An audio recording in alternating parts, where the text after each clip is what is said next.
morning. Nichole here. Hope everybody is doing well. Today I want to do a little bit of health coaching on emotional eating because I feel like probably a good big deal of us are doing some emotional eating, maybe and drinking during this time of stress.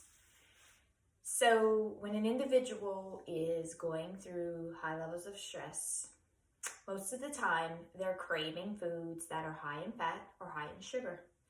And I always have an ongoing joke with my patients on we do not stress eat on broccoli, which is true. We do not stress eat on healthy food. So it may not be you're eating because of stress. You may be emotionally eating because you're bored. That's also an emotion. So some of us are working from home, or we are not working, but we are mandated to stay home. And we may find ourselves scrolling through social media and or watching television and increased stress levels. And then we find ourselves bored or anxious and we start eating. We start looking for food that is high fat or high sugar type food to help us pass the time or maybe even to feel better. And what you guys have to realize is that this is something that was learned from when we were very young. That food is rewarding and pleasurable. That food is a treat. A treat is something that is out of the ordinary that brings great pleasure. In today's society, we tend to treat ourselves every day. Some of us all day. And this usually results in consequences of maybe weight gain or maybe some type of chronic disease. So this is something that we have to control. The reason why it's hard to control is because it's learned behavior. As I said earlier, this is something that we connect very young in age, that food is rewarding and pleasurable. So we do this all our lives. And not only that, but the community teaches us that as well. Maybe our parents, grandparents. So it's pre-wired into our brain. I'm gonna try not to talk with my hands. It's pre-wired into our brain that food is rewarding and makes us feel good. And what we have to realize is that food is nutrition. Food is energy. We have to look at food as energy. So if you do find yourself emotionally eating, whether you're bored, anxious, stressed, lonely, depressed, we have to be able to identify those emotions and find alternative behaviors to do in place of eating. So another thing you have to remember is if you are emotionally eating, do not have the trigger foods in the home. Do not have them readily available because before you know it, you're going to eat the whole bag of Oreos. So it's a trigger food and you know it's there and you're going to reach for it when you feel that emotion. So don't have it. Another thing you can do is have healthier options available. So maybe protein bars instead of Oreos.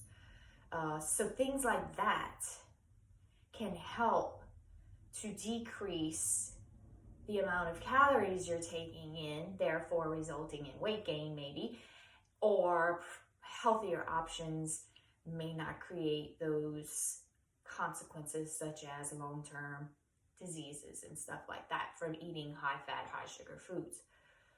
But you really want to work on the behavior itself and changing the behavior of every time you feel an emotion, you eat.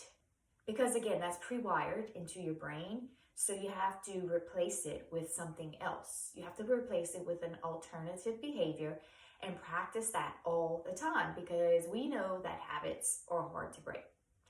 They're hard to break. And most of us give up on working on those changes to change those habits. We give up because we don't give it enough time.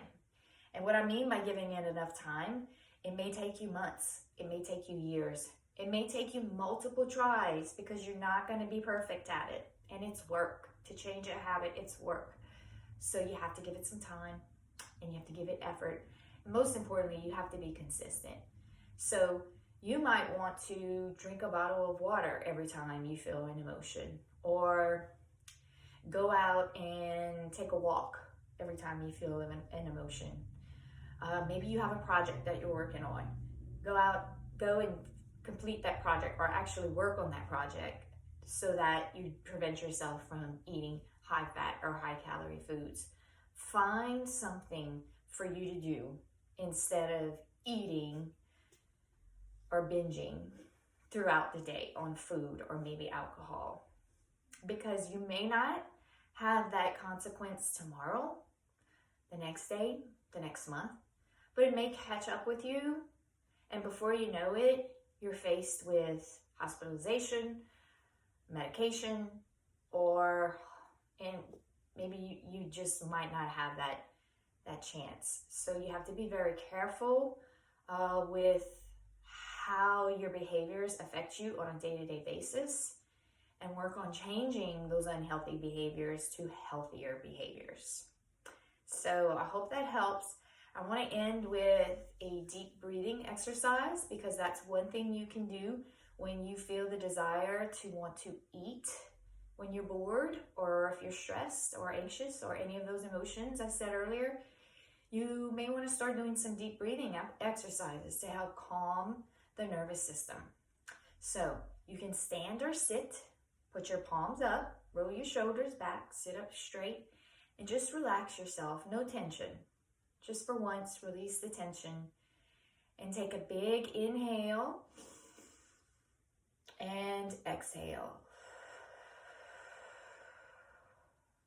And then feel the breath just going through your body, and you might even want to say some positive affirmations as you breathe in.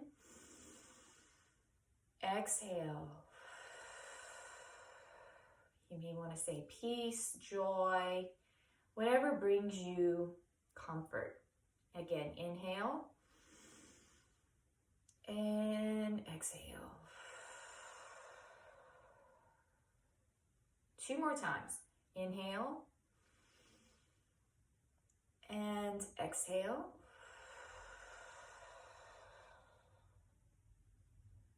Last time. And exhale.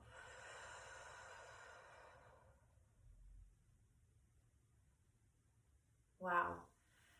So whenever you are doing your deep breathing exercises, you want to make sure that your breathing comes from within the belly, and you exhale and you fully expand the belly. So you should feel it go in and exhale, belly out. If you don't feel your belly moving, then you're doing too much breathing from the chest. This is not what you want to do. You want to breathe from the belly, big breath in, exhale till you can't breathe anymore, out. And just feel the sensation of relaxation as you breathe out. Very calming. So that's my tip for the day. I hope this health coaching has helped, and you need to start practicing it so we can start changing those behaviors. Have a great day, everybody.